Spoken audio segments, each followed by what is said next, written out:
Good evening, everyone. Welcome to Wizards Outlook. We got Cardell Dudley Jr., we got Raymond Lyons, I'm Wilson Tarpe Jr. Cardell's in Capital One Arena as we speak. We saw Cleveland, a balanced effort from Cleveland. And what is that's their third win of the season. They started the year 3-0 with tonight's win over the Wizards, 135 to 116. I'm sure we'll have Cardell rejoin us in just a couple minutes. But Ray, just want to get your thoughts on this one. We saw Washington come out and compete once again, but again, and kind of the second half towards the end of the first half, definitely third quarter, we saw this game kind of switch or swing rather. Yeah, like you said, they came out with with a lot of energy and competitive spirit, especially on defensive end, which is always going to be appreciated. But um, they didn't execute very well offensively. Had a few turnovers, couple ill-advised shots, passed up a few shots. A lot of times, guys just look kind of, I say, confused for lack of a better word. It's kind of unsure of themselves at this level, man. If you got to open look, you got to take it because that kind of disrupts the offense.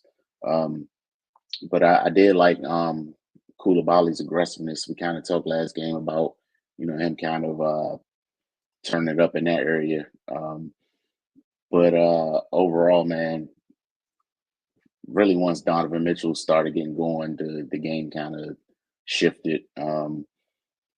A couple things, the Wizards going under on screens a lot, and giving Cleveland good 3-point looks, and they were hitting them. I mean, you gotta adjust and and realize it's not working, and try to make them a little uncomfortable. But I did overall like the defensive energy, but they just got to clean it up on the other side of the ball. We always talk about that small window of error, and they they just don't have a lot of room to make mistakes. So yeah, man, they got to clean it up offensively because if with the way they're playing defense, if they can just save a few possessions and not allow Cleveland to get out in the open floor off turnovers or bad shots, which can be equally as harmful as turnovers, then they'll get themselves a fighting chance. But yeah, I mean, it is still a work in progress, still a young team. They're competing, which you can't ask for anything more in that area. But the technical part of the game, they really gotta dig in and clean that up. Cardell.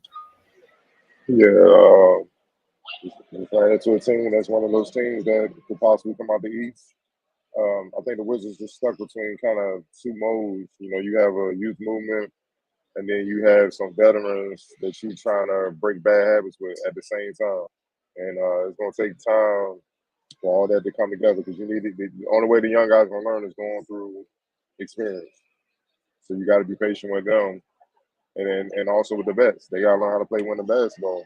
Just because you won before don't mean you necessarily know how to lead a team into winning and playing winning basketball. It's two totally different things. Um, when you're one of instead of the guys, it's a different ball game. And the players in the league over time that have been the guys, uh, they definitely let them be known. So it's a different ball game. That's what you see the Wizards trying to figure things out through. It's like even the first two games against here and against the Celtics in the first half, they right there with them.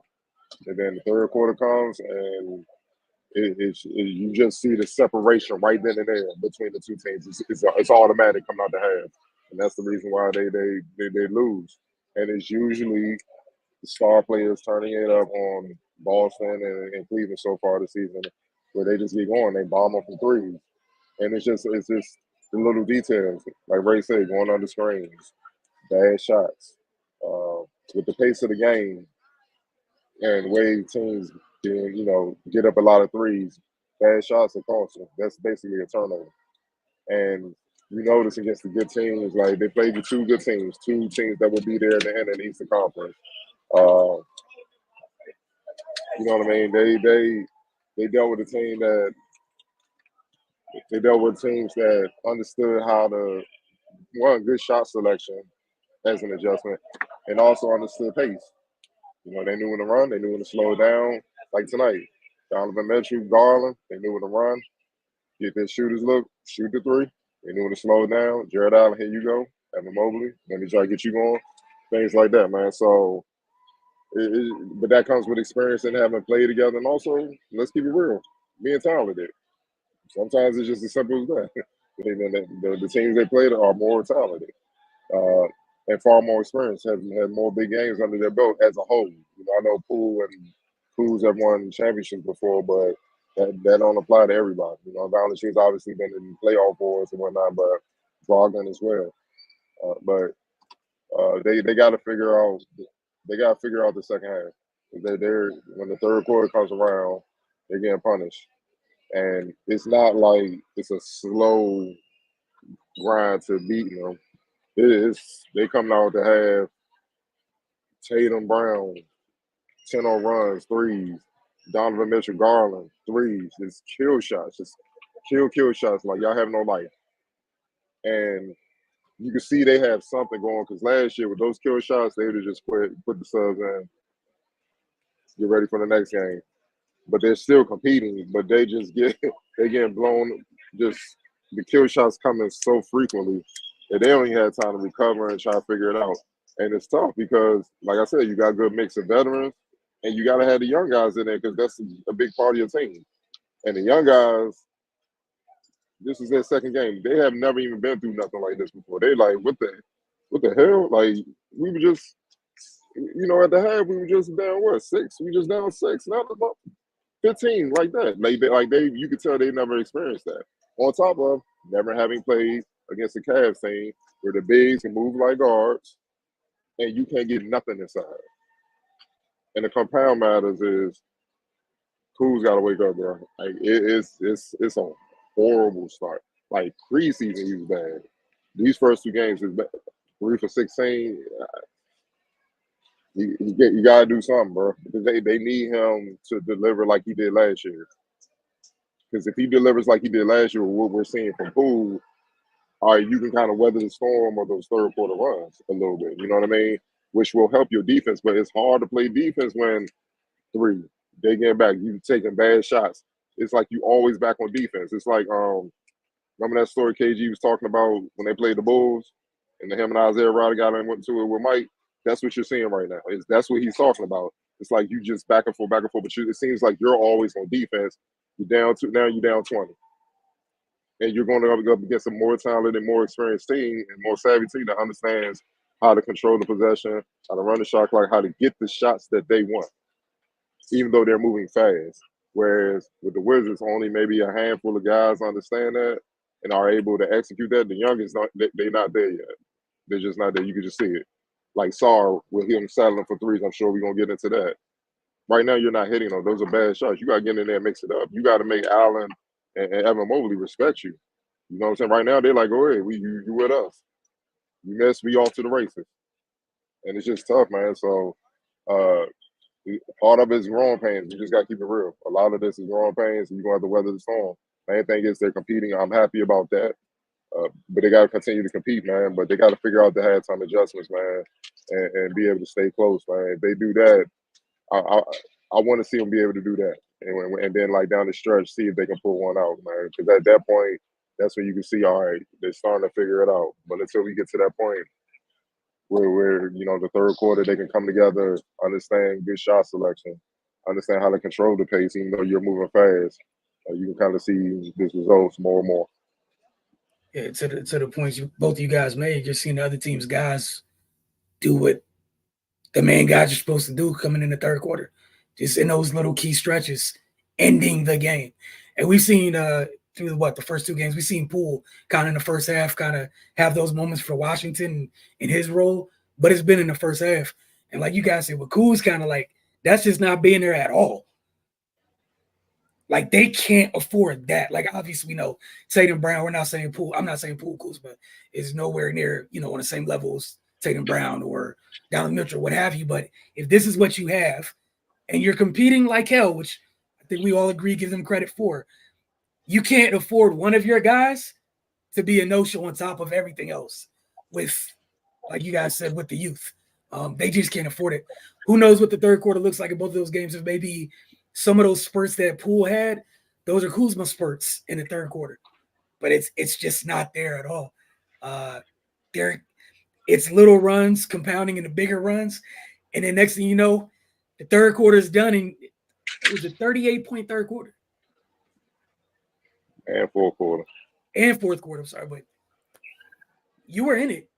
And then Donovan Mitchell, like, literally just hunted real wisely and got really active in the third quarter. Cardell, like you mentioned, a la Brown and Tatum third quarter in the opener. And that's the tough part. Like you said, I can't be mad at the kids. Bro, it's going to take the kids about another 15 games to realize up, down, left, right, but they're competing. But welcome to the league. Welcome to the league. Shit's real. And they're getting it quick too. Yeah. Oh, I know they look. I can see it in their face, bro. Like Keyshawn tonight was like, what the fuck is going on? You could just see it, bro. Like, it's cute. You at home, you in your dorm, you talking shit. I'm not bust his ass, man. It sounds good. So you get out here like, damn, it's a big month. Oh, he moving like me. Oh, the contact. I'm getting rocked back. What the? Yeah. That's when reality hit, and it's too late. Because you wasn't humble enough to understand, like, yo, I got to get my ish together, understand what I'm dealing with. I got to prepare more. It's just the era we in. The youngins, they got to take L's before they finally see it. Where when we were growing up, I ain't trying to take no L's. So what you say, OG? All right, bet. Let me go get that. Like, it's not like that, man. Now preventative measures. What the hell is that? Like, I'm sure that front line for some of the youngsters, they all found out that what Jared Allen's like tonight. Man, look, man. Hey, they had Valanciunas out there fighting for his life. That tells you all you need to know. For real. Like, legit. And to throw out there something about Kuz. First two games, my man shoots 28% from the field. He's 9 to 32. Like, come on, man.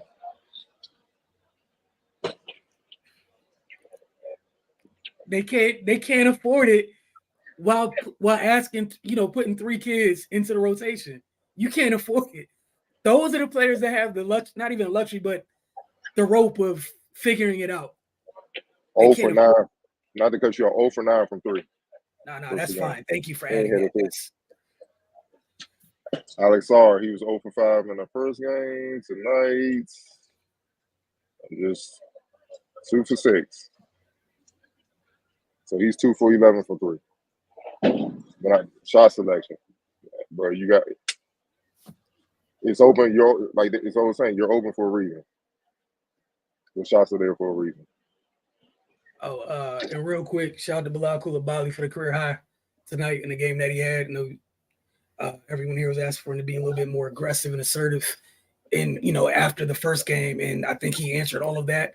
I'm sure there's a couple shots he'd like to have back, but 9-16 from the floor, 23 points, 4-9 from deep. He was operating at all 3 levels, and he was putting pressure on Cleveland. Probably the only Wizards player that was able to kind of get down a little bit and have some success. And while pressing Garland and Donovan Mitchell full court, switching between the both of them, because nobody else could even hope to try to guard those two. You know what I mean? Bub was putting forth the effort, man. You know what I'm saying? And a lot of shot like Garland in the first quarter, he was right there. Defensively, he's right there. But you could just NBA. That's the difference. College, you getting that block, you getting that stop. NBA, Garland, boom, boom, routine. It's just tough. It's just tough, man. And like you said, second half, but getting caught up in the screens going under, you can't do that. Like they especially against Donovan Mitchell and Garland, bro. Like when they heat up, it's a wrap. Yeah, those two are responsible for 10 of those 18 threes over there. And we saw that in the first game too. I think Pritchard got hot. I think Brown got going too, just going under the screen. So, like Ray mentioned, I'm anxious to see if that's something that changes going forward. No, they have Atlanta next, and then in a couple games, if they don't figure out this whole 3-point line thing, they got Steph in them in a couple games. Just again, I know I swear I'll come across like the bearer of bad news, but I'm just saying, like, I would hope that they figure out that communication, because that is not a team you want to freaking go under against, because you can't afford that. But I'm gonna ask you guys, as always, player of the game. Donovan Mitchell. Kill shots. Them kill shots hurt. Efficient too, 11 to 18 from the floor for that 30. X factor for you guys. Jared Allen, man. Yeah. It was bad. He ain't missed a shot. 10 for 10. The only shot he missed was a freebie. Yeah, bro. My man was in full will mode. He was taking off from the dotted pause and up there, and they were just like, damn. That's bad. what they were saying on the broadcast too. There's mention of Will on the broadcast. Yeah, that's it looked like that's how it looked like young Will, Philly Will, dog. That's how it was looking. The broadcast definitely agreed with you. But look, man, they got a couple days. They go down to Atlanta, I think on Monday. And we'll see how that goes. But again, your first two games, a little bit of deep water against Boston, and then in Cleveland, the reigning champs, and then a playoff team, another team that would like to contend in Cleveland. We'll see how that goes. But you got Atlanta, and anxious to see if Kuz can respond, man, get off the mat, because the first two games, it's been bad, man. It's been bad, and they can't afford it.